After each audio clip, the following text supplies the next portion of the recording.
नमस्ते, hello everyone, कैसे हैं आप सब लोग। Welcome to my YouTube channel Sakshi's वे।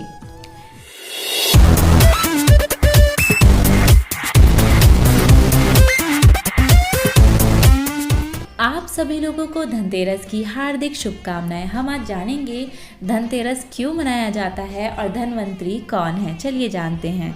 तो प्रत्येक दिवाली से 2 दिन पहले कार्तिक मास में कृष्ण पक्ष की त्रयोदशी तिथि पर धनतेरस पर्व मनाया जाता है। इस दिन को धनतेरस या धनत्रयोदशी कहा जाता है और इस दिन से 5 दिवसीय दीपोत्सव पर्व की शुरुआत होती है और धनतेरस के दिन खरीदारी करने की परंपरा है। इस दिन माता लक्ष्मी, भगवान कुबेर और धनवंतरी भगवान का पूजन किया जाता है। आइए जानते हैं पौराणिक कथाएं। पहली कथा इस प्रकार है। एक समय की बात है, भगवान विष्णु मृत्युलोक यानी धरती पर विचरण करने आ रहे थे। तब लक्ष्मी जी ने भी उनके साथ चलने का आग्रह किया। तब विष्णु जी ने कहा, यदि तुम मेरी बात मान लो तो मैं तुम्हें अपने साथ ले जा सकता हूँ। तब लक्ष्मी जी ने उनकी बात मान ली और वो विष्णु जी के साथ धरती पर आ गईं। कुछ देर बाद एक जगह पहुंचकर भगवान विष्णु ने लक्ष्मी जी से कहा कि जब तक मैं न आऊं तुम यहीं रहना। मैं दक्षिण दिशा की ओर जा रहा हूं, तुम उधर मत आना।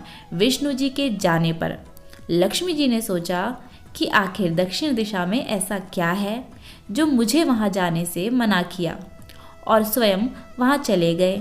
लक्ष्मी जी तो चंचला हैं और उनसे रहा नहीं गया। जैसे ही भगवान आगे गए, लक्ष्मी जी भी पीछे पीछे चल पड़ी। थोड़ी दूर पहुंचकर उन्हें सरसों का एक खेत दिखाई दिया जिसमें बहुत सारे पीले फूल लगे थे और सरसों की शोभा देखकर वो मंत्रमुग्ध हो गई।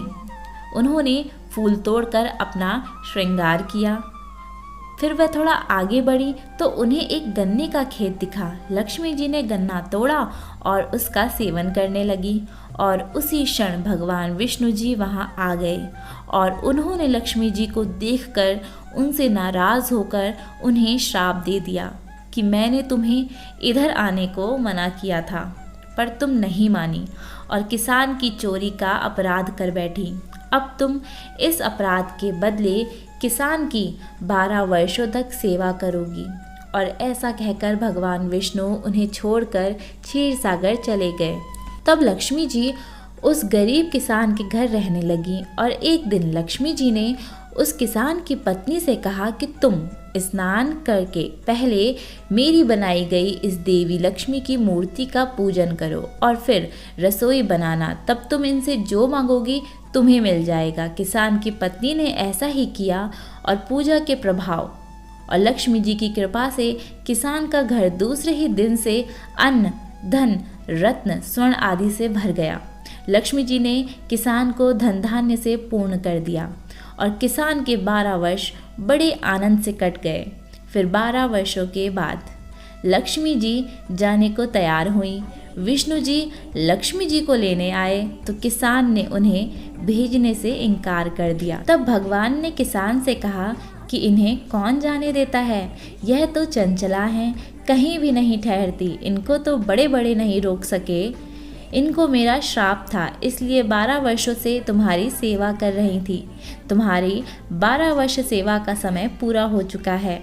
किसान हठपूर्वक बोला कि नहीं, अब मैं लक्ष्मी जी को जाने नहीं दूंगा। तब लक्ष्मी जी ने कहा, हे किसान, तुम मुझे रोकना चाहते हो तो जैसा मैंने कहा वैसा करो। कल तेरस है, तुम घर को लीप पोत कर स्वच्छ कर देना। रात्रि में घी का दीपक जला कर रखना और शाम के समय मेरा पूजन करना और एक तांबे के कलश में रुपए भरकर मेरे लिए रखना। मैं उस कलश में निवास करूंगी, किंतु पूजा के समय मैं तुम्हें दिखाई नहीं दूंगी। इस एक दिन की पूजा से पूरे वर्ष तुम्हारे घर से मैं नहीं जाऊंगी। यह कहकर वह दीपकों के प्रकाश के साथ 10 दिशाओं में फैल गईं और इसी वजह से हर तेरस के दिन लक्ष्मी जी की पूजा की जाती है। अब बात करते हैं दूसरी कथा की। तो शास्त्रों में वर्णित कथा के अनुसार समुद्र मंथन के दौरान कार्तिक कृष्ण त्रयोदशी के दिन भगवान धनवंतरी अपने हाथों में स्वर्ण अमृत कलश लेकर प्रकट हुए थे और धनवंतरी ने कलश के भरे हुए अमृत से देवताओं को अमर बना दिया था। धन्वंतरि के उत्पन्न होने के 2 दिन बाद देवी लक्ष्मी प्रकट हुई और इसलिए दीपावली से 2 दिन पहले धनतेरस का त्योहार मनाया जाता है। शास्त्रों के अनुसार भगवान धन्वंतरि देवताओं के वैद्य हैं और धन्वंतरि भगवान विष्णु के अंश अवतार हैं। संसार में चिकित्सा विज्ञान के विस्तार और प्रसार के लिए भगवान विष्णु ने धन्वंतरि का अवतार लिया।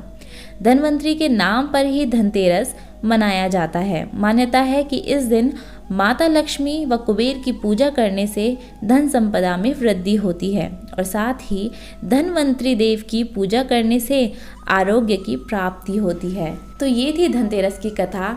आप लोग मुझे कमेंट करके ज़रूर बताइएगा कि आप लोगों को ये कथा कैसी लगी। अगर वीडियो पसंद आया हो तो लाइक शेयर करना मत भूलिएगा और चैनल को सब्सक्राइब कीजिएगा। और आप लोगों को एक बार फिर से हैप्पी धनतेरस। मिलते हैं नेक्स्ट वीडियो में। धन्यवाद।